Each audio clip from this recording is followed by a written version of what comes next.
The next question is from Aliza Fatima. She's studying MBBS from Pakistan. When a corrupt leader is elected, we are also responsible for the sins he commits as a leader. What should be our priorities while electing a leader?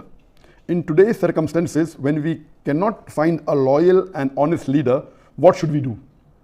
Should we give our vote or waste our right to elect?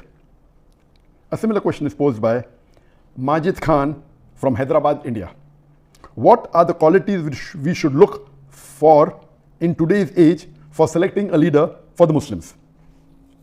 According to me, Dr. Zakir Naik would be my best choice to lead the Muslim Ummah today. Basically, the question posed here is that in today's world, most of the Muslim leaders are dishonest, they are corrupt. So who should we choose? Or should we let our vote go in waste? And the second question is that what are the qualities that a Muslim leader should have? And the brother suggested that I should be the leader, which will come to later on, which I'll answer inshallah. As far as what should the qualities of a Muslim leader be, is the best exemplary Muslim leader in the world is our beloved Prophet Muhammad. That's the reason Michael H. Hart, he places him number 1 in the list of 100 most influential human beings in the history of humankind. Imagine he being a non-Muslim places Muhammad as number 1. And he says that Prophet Muhammad, peace be upon him, was not only successful as a religious leader, he was even successful as a social and a political leader. Because of that, he placed him number 1. That he was not only a successful religious leader, he was also a successful social and a political leader. So the best example of a political leader in the world today we have is Prophet Muhammad, peace be upon him. After that, we have the example of the Khulafa Rashidin, Hazrat Abu Bakr, Hazrat Umar, Hazrat Usman, Hazrat Ali.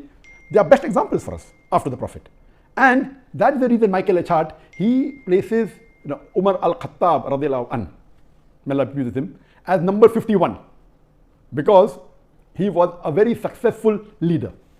So if today, unfortunately, I don't know of any Muslim leader who is anywhere close to the quality of leadership of Prophet Muhammad, not even 0.001%.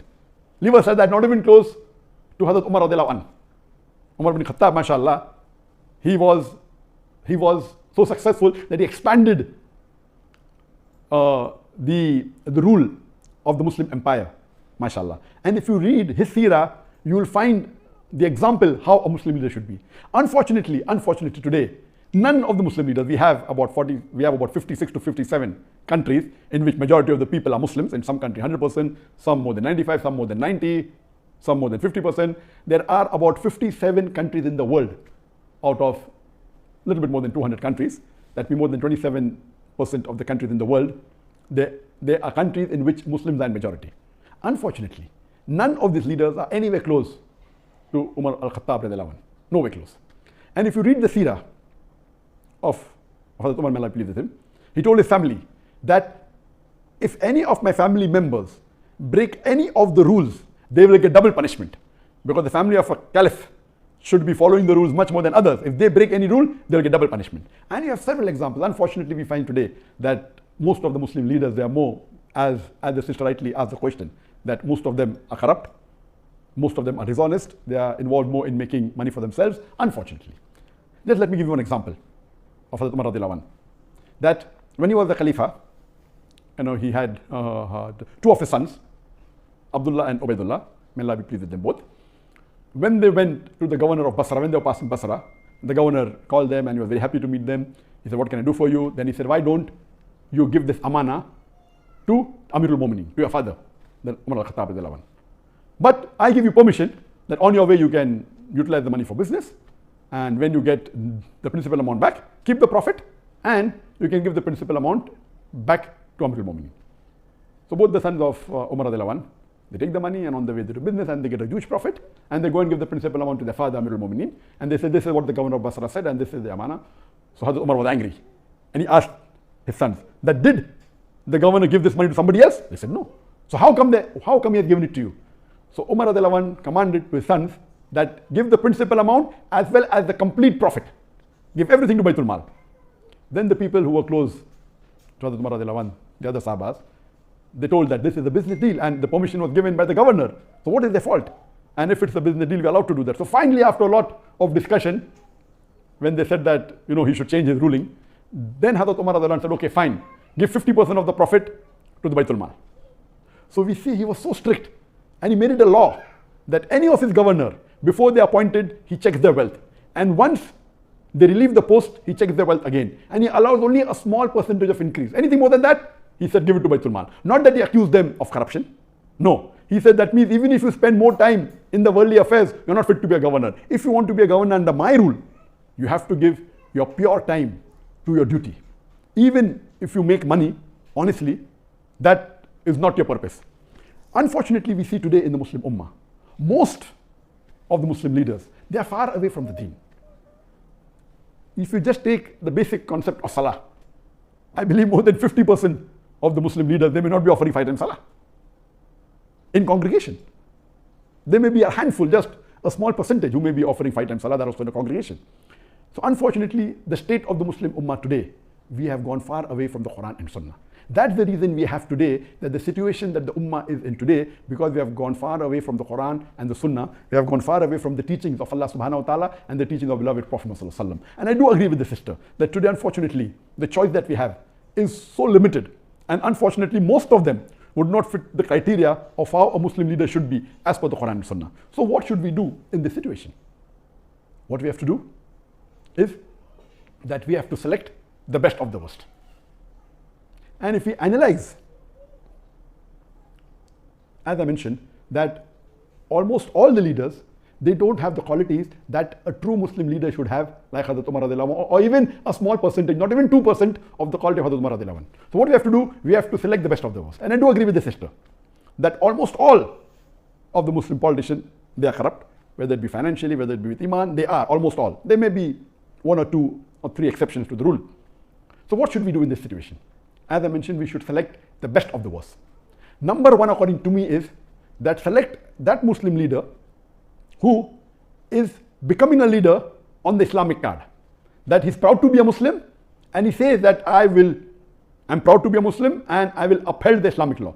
Whether he does or not is secondary. Because in today's world, the basic rule for a politician today, unfortunately, is that he has to maintain his chair, by hook or by crook.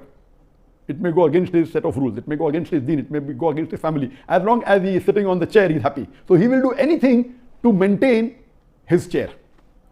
Because of this reason, my first advice is that if two Muslim leaders are standing, select that Muslim leader who openly says that he's proud to be a Muslim and he is coming on the Islamic card. He may or may not be a practicing Muslim, that is secondary. I will go to the extent of saying that if there is one Muslim leader who is practicing Islam 20%, but he's coming on the secular card, he's not saying that I will protect the Muslims, I will follow Islam.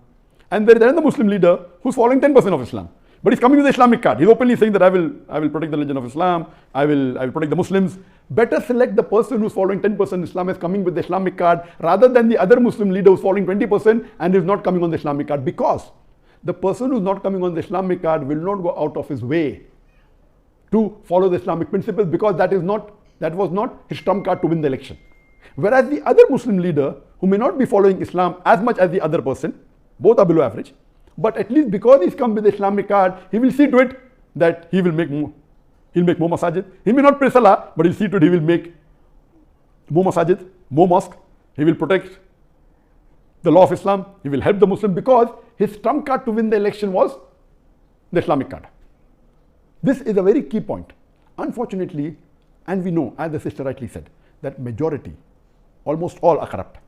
So, but if you have a corrupt leader who's coming with the Islamic card, is better than a corrupt leader who's coming without the Islamic card. There are maybe 1, 2 or 3, if we search in the Muslim Ummah, who may be following majority of the farais in Islam. But they may not be having the acumen to be a good leader. We have on the other example some Muslim leader who I have praised in my speech. They may be bold, they may stand for justice, they may not be following Islam to the T. They may not be offering 5 times Salah, maybe offering maybe a few times in a week. But they may openly protect the Islamic cause, because that is their principle, but they are not doing it for the Islamic cause, they are doing because that is what they feel is right. They are more for the cause of humanity, but Islam is far above humanity.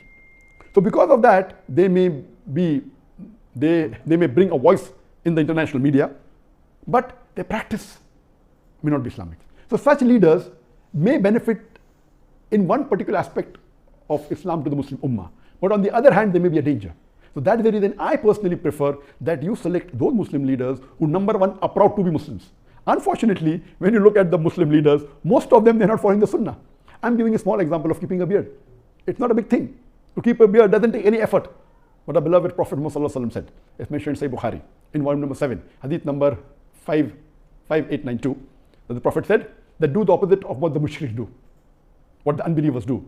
Grow your beard and trim your mustaches. According to all 4 schools of thought, all the 4 ahams, keeping a beard is fard. It's such a small effort.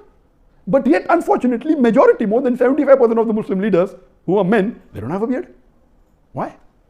That means they're not proud to be Muslims. That doesn't mean if you keep a beard, you have fulfilled all the requirements. No, please don't get me wrong. In requirements, you have to follow the 70 major sins and see how good the person is. So what we have to realize, my basic point here is that select those Muslim leaders who are proud to be Muslims, even though they may be less in practice. A person who's proud to be a Muslim and a practicing Muslim is the best. Who's practicing and doing all the farais? I don't think so. If you search, you may find 1 or 2, but on the face of it, I cannot. They may not be good leaders, but they may be following the farais.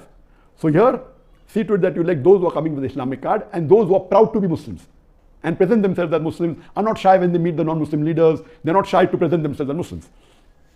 नाज़रीन, उम्मीद है आपको video पसंद आई होगी। अगर video पसंद आई हो तो हमारे चैनल को सब्सक्राइब कर दीजिएगा, वीडियो को लाइक और शेयर ज़रूर कर दीजिएगा।